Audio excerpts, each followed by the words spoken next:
កាលពី7ឆ្នាំមុនខ្ញុំធ្លាប់ត្រូវខ្មោចឡងម្ដងភ័យដល់ថ្នាក់ឈឺខ្មោចនោះមិនបានឡងឲ្យឃើញរូបរាងកាចសាហាវអ្វីទេ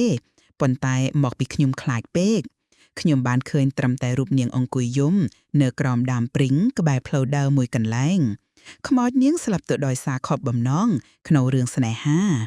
នាងត្រូវសង្សារកំឡោះបោកប្រាស់គេទាំងពីរនាក់ខូចគ្នារហូតដល់មានកូនរួចហើយអាប្រោះព្រានអាព្រៃនោះកិច្ចវេះមិនព្រមរៀបការជាមួយនាងធ្វើឲ្យបែករឿងអាស្រូវពេញស្រុកភូមិនាងខ្មាស់គេពេកក៏លេបថ្នាំសម្លាប់ខ្លួនទៅទាំងមានកូនខ្លងពោះអាយុ5ខែផងឪពុកម្ដាយក្រុមគ្រួសាររបស់នាងបានរៀបចំធ្វើបុណ្យបូជាសពនាងរួចរាល់តាមព្រេនីគ្រប់យ៉ាងប៉ុន្តែភាពខកបំណងរបស់នាងបានធ្វើឲ្យនាងស្លាប់ទៅទាំងមិនអស់ចិត្តក្រោយពីសពរបស់នាងបានបូជារួចមានអ្នកស្រុកភូមិជាច្រើននាក់ព្រមទាំងខ្ញុំផងដែរបានឃើញនាងអង្គុយយំនៅក្រោមដើមព្រីងក្បែរកន្លែងបូជាសពរបស់នាងដើមព្រីងនោះនៅមិនឆ្ងាយពីផ្លូវដើរប៉ុន្មានទើបធ្វើឲ្យខ្ញុំរត់ចង់បាក់កពីដើរឆ្លងកាត់ត្រង់នោះប្រសិនបើពេលនោះខ្ញុំរត់មិនរួចនឹងត្រូវដួលប្រហែលជាខ្ញុំត្រូវធ្លាក់ខ្លួនឈឺធ្ងន់ធ្ងររហូតដល់ថ្នាក់មើលមិនជាផងក៏ថាបានប៉ុន្តែសំណាងល្អដែលថ្ងៃនោះខ្ញុំមិនដួលរឿងនោះមានដូចតទៅថ្ងៃមួយនោះខ្ញុំទៅផ្ទះមិត្តដើម្បីបបួនមិត្តធ្វើកិច្ចការសាលាដែលគ្រូដាក់ឲ្យមកធ្វើនៅផ្ទះថ្ងៃនោះខ្ញុំត្រឡប់មកយប់បន្តិចព្រោះអាងថាមិត្តគេឲ្យខ្ចីកង់ជិះមកផ្ទះ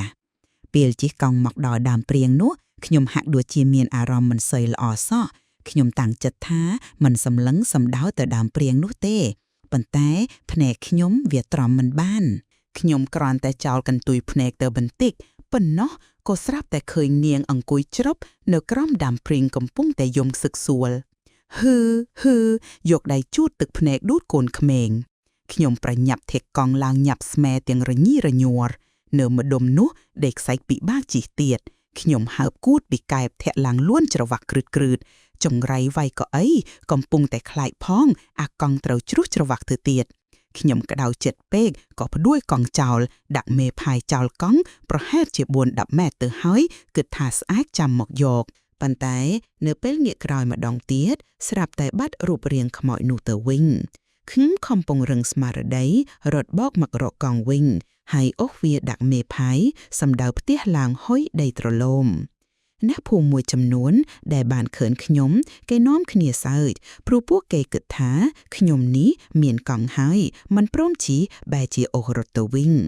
ពេលទៅដល់ផ្ទះខ្ញុំឈឺជាច្រើនថ្ងៃទំរាមជាអាចទៅរៀនបាន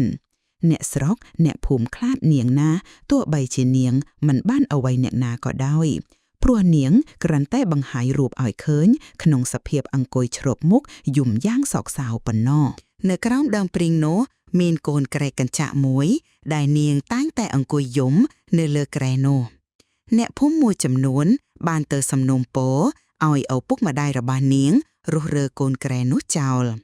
ដើម្បីកុំឲ្យនាងអង្គុយយំឡង់គេនៅទីនោះទៀតក្រោយពីលើក្រែនោះចេញបាត់ក៏នៅតែមានអ្នកឃើញនាងឈរយំនៅក្រោមដើមព្រីងនោះដដែល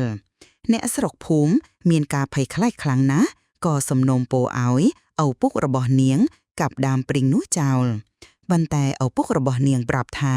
ស្ដាយវាទុកគ្រាន់ជាមលប់នៅរដូវក្តៅជាពិសេសរដូវច្រូតកាត់មានតែដើមព្រីងនោះហើយផ្ដិលម្លប់សម្រាប់ពេលថ្ងៃអ្នកភូមិមួយចំនួនមិនពេញចិត្តទេដោយចោទថាឪពុករបស់នាងចិញ្ចឹមខ្មោចយូរទៅ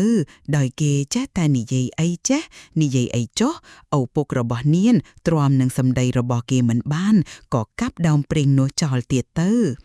ចាប់ពីថ្ងៃនោះមកប្រជាជនក្នុងភូមិទាំងអស់ក៏លែងមានអ្នកណាឃើញខ្មោចនាងយំទៀតប៉ុន្តែព្រះសង្ឃនៅវត្តប្រាប់ថានាងមកនៅគល់ស្វាយក្បែរអណ្ដូងទឹកក្រោយសាលាឆាន់ព្រោះយប់ជ្រៅតែងតែឮសំឡេងមនុស្សស្រីយំនៅទីនោះអ្នកភូមិអាណិតនាងក៏មានច្រើនអ្នកដាក់បណ្ដាសាក៏ច្រើនអ្នកដែរអ្នកអាណិតនាង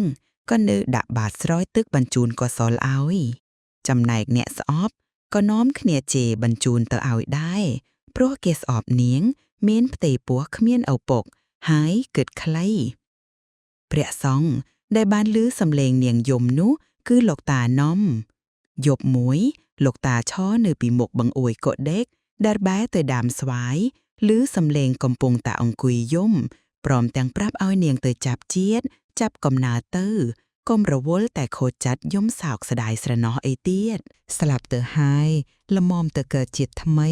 ភពថ្មីចោះក្រោយពីប្រាប់ដូច្នេះលោកតាក៏សូត្រមន្តពង្រៀបចិត្តមេត្តាទៅកាន់ដួងវិញ្ញាណរបស់នាងសំឡេងនាងយំក៏បាត់ទៅបន្តិចម្ដងនឹងឈប់មានលឺទៀតតាំងពីយប់នោះរហូតមកអ្នកស្រុកភូមិនិយាយថាខ្មោចស្លាប់ទាំងទុកព្រួយដូចជានាងនេះតាមធម្មតាកើតណាស់មានតែខ្មោចនាងទេដែលស្លូតក្រនបើមិនដែលលៀនអណ្ដាតបើកភ្នែកក្រឡោតដល់ឡងគេឯងឡើយនាងគ្រាន់តែអង្គុយយំសោកសង្រេងតែម្នាក់ឯងប៉ុណ្ណោះតឹងហាត់ឡៃ